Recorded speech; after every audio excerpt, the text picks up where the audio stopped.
Hunter x Hunter Chapter 387, titled Return, is exactly just that, a return to a previous moment. The moment where Prince Sardinic and Theta were undergoing Sardinic's Zetsu training. However, we actually get to see this from a different perspective. And while certain things are kind of unclear to me, this is very much a Togashi chapter. Um, and though that might sound a little bit condescending, that it's far from it. Togashi has done nothing but be a very elaborate, specific person when it comes to the powers and abilities of specific characters.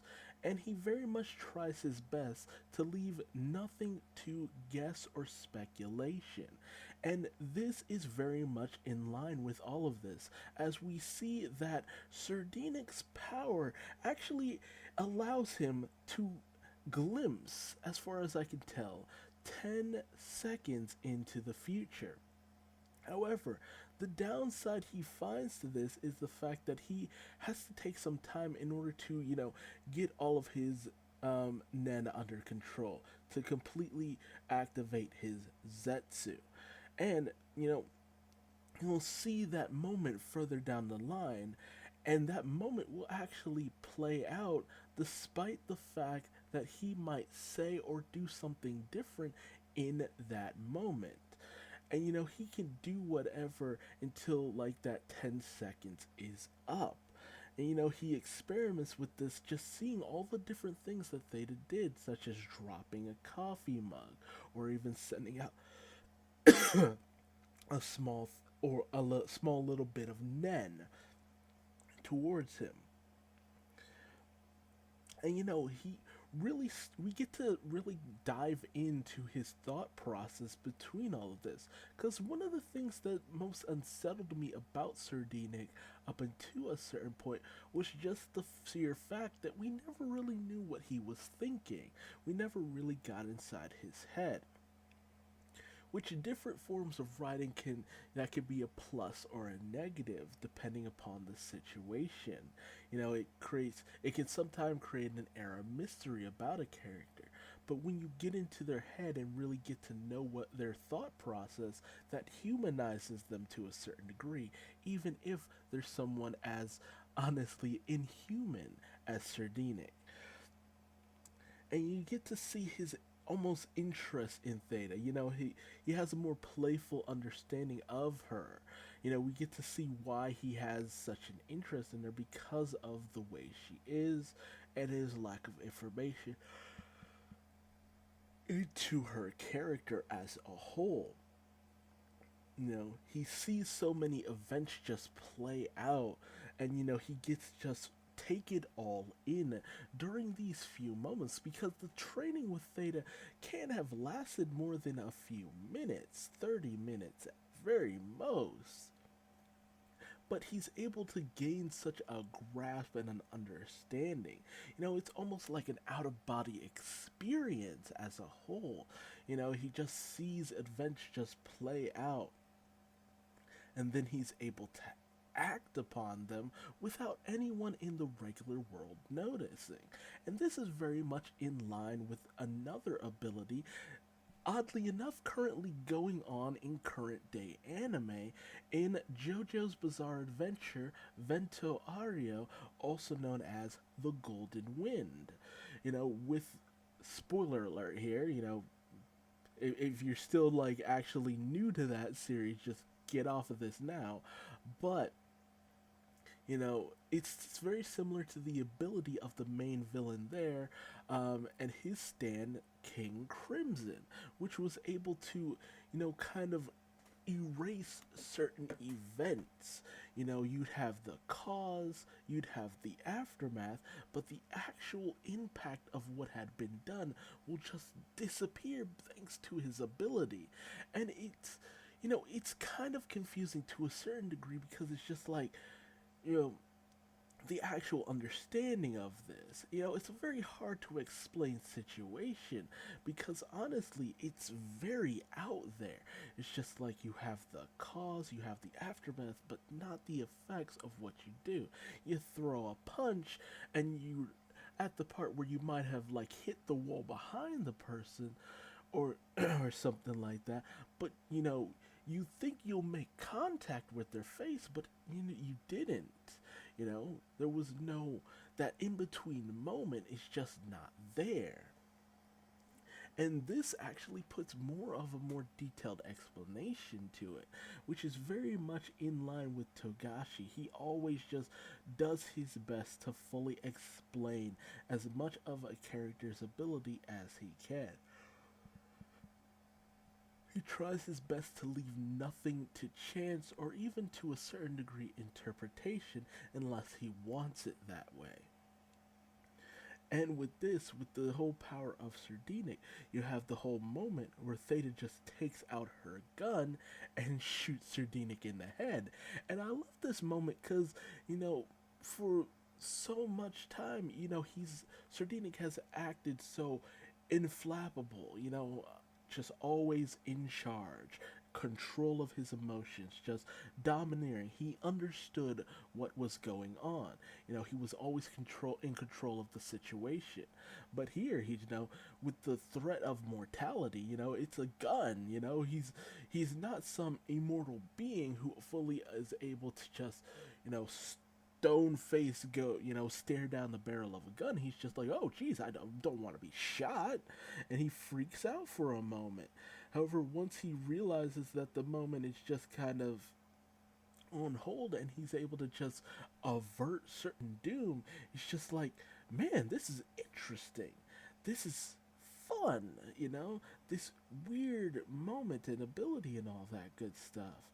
And so Theta fires thinking that she's shooting Sardinic in the head. Meanwhile, he's off to her side, having completely avoided it. And then we have the moment with Melody, sending out her cover in order to, guard for the two princes, Fugetsu, and, just their escape, which we know how that went down. And so this peaceful landscape just washes over them, and you have them just thinking, it's just like, that wasn't my ability.